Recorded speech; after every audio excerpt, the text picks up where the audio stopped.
A 9 anni dalla sua scomparsa è stato ricordato a Cammarata, la sua città natale, Monsignor Giuseppe Di Marco, un sacerdote a servizio della Chiesa, fondatore e guida della comunità cristiani nel mondo.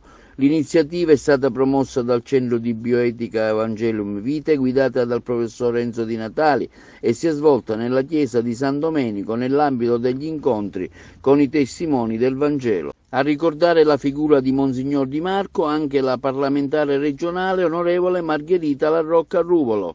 È una persona per bene, un sacerdote autentico, un uomo di cultura, ma di una cultura semplice. Ognuno di noi pensava di essere unico nel rapporto con lui e quasi un rapporto esclusivo, ma sicuramente questo piccolo uomo ha avuto la genialità di capire, dopo il Concilio Vaticano II, che i laici sono dentro la Chiesa un elemento fondante, che i laici assieme ai preti, alle suore, fanno un cammino insieme. La comunità cristiana nel mondo ha come carisma la comunione, ma nello stesso tempo è l'unità che li caratterizza i suoi membri, ma unità nella diversità. Ognuno di noi non è solo diverso fisicamente, ma lo è anche